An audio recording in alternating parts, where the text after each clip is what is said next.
On November 29, 1970, a father and his two daughters went hiking in Norway's Isdalen Valley.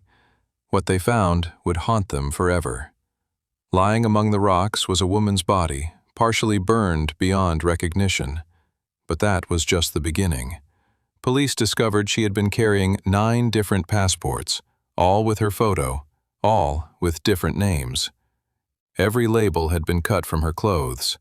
Her fingerprints had been sanded off, and someone had gone to extreme lengths to make sure she could never be identified.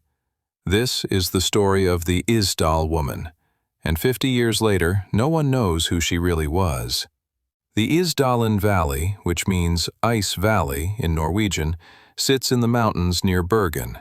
It's a remote, desolate place where few people venture, especially in late November. The hiking family almost didn't see her. She was positioned in a rocky area, partially hidden from view. The scene was immediately wrong. Her body was severely burned, lying in a strange position among the rocks. Nearby, investigators found 2 plastic bottles that had contained gasoline. Several burned Norwegian kroner bills were scattered around, and bizarrely, dozens of sleeping pills were discovered at the scene. The official conclusion? Suicide. But nothing about this case suggested suicide. When police began investigating, they quickly realized this was unlike any case they'd seen. The woman carried no identification. Every single piece of her clothing had the labels meticulously removed. Her fingerprints were gone, deliberately sanded away. Even her dental work was unusual, suggesting she might have come from Eastern Europe or Asia. In her luggage, which was found at a train station, police made a disturbing discovery. She had been using at least 8 different fake identities. There were wigs, different sets of clothes for different personas, and coded notes. The handwriting in these notes would later be analyzed, but the language was never identified. Every hotel she stayed at, she checked in under a different name. She paid in cash. Always. Witnesses who saw her in the days before her death described strange behavior. She would change her appearance constantly. She wore wigs. She seemed to be meeting with unknown men in hotel lobbies. One witness said she looked afraid. Another said she seemed to be running from something. But from what? Or from whom? Let's talk about what makes this case so unsettling. First, the timeline. The woman had traveled extensively through Norway in the weeks before her death. She visited multiple cities, always using different names. In Bergen alone, she stayed at several different hotels. She never stayed in the same place twice.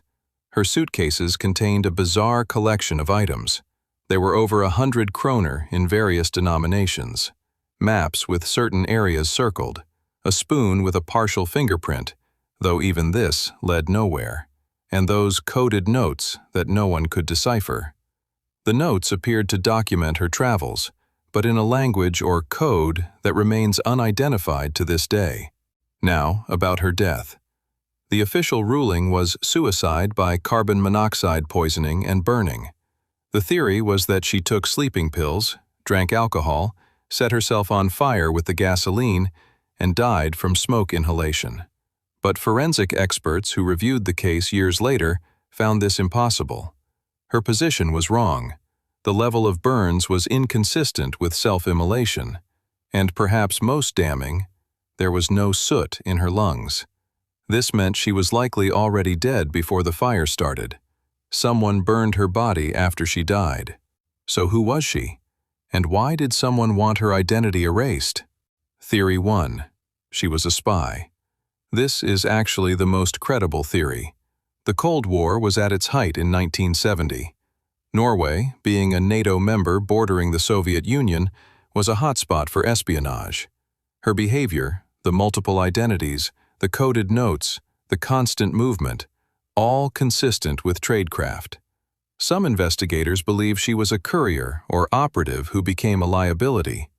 Perhaps she knew too much. Perhaps she wanted out. Perhaps she was about to defect, and someone silenced her. Theory 2.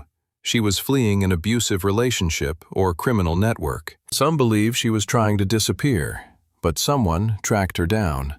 The fear, witnesses described, the constant changing of appearance. This could fit a woman desperately trying to vanish. Theory 3. It actually was an elaborate suicide. Some argue that she was simply a deeply paranoid woman who wanted to die without being identified. Perhaps she had mental health issues. Perhaps she wanted to spare her family the knowledge of her suicide. But this theory struggles to explain the forensic evidence. How do you burn yourself after you're already dead? For decades, this case went cold. The Norwegian police kept her items in storage, but made little progress. Then, in 2016, a journalist named Marit Higraf decided to investigate. Using modern genealogy techniques and isotope analysis, researchers made progress. Isotope analysis of her teeth suggested she grew up somewhere in Central Europe, possibly Germany or near the French-German border. But her travels suggested Eastern European connections. In 2019, investigators exhumed her body. They hoped DNA and modern forensic techniques might finally identify her. But here's the problem. Even with DNA, you need something to compare it to.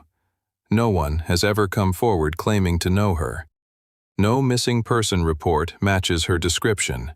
It's as if she never existed. Or as if someone made very sure that every trace of her real identity was eliminated. Some researchers now believe she may have been a political refugee or someone connected to an intelligence agency that had no interest in her being identified, even in death. The Isdal Woman represents something terrifying. In an age where we're all tracked, documented, and identifiable, she remains a ghost. Think about it. Someone lived an entire life, traveled across Europe, and died. And 54 years later, we don't even know her name. Was she a victim? A spy? A woman running from a past too dark to speak of? What's perhaps most haunting is this. Someone, somewhere, knew her. She had a childhood. She had a real name. She had people who loved her, or at least knew her.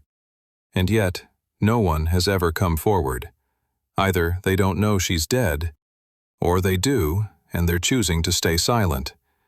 The Isdal Woman's grave in Bergen reads, Ukjent kvinne, unknown woman. Every year, fresh flowers appear on her grave.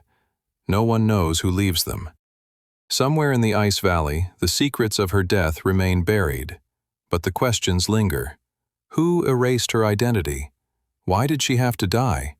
And what was she running from that was so dangerous, even her name had to disappear?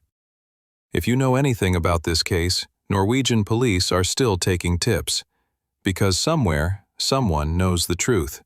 And the Isdal Woman deserves to have her name back. This has been Dark Mystery Files.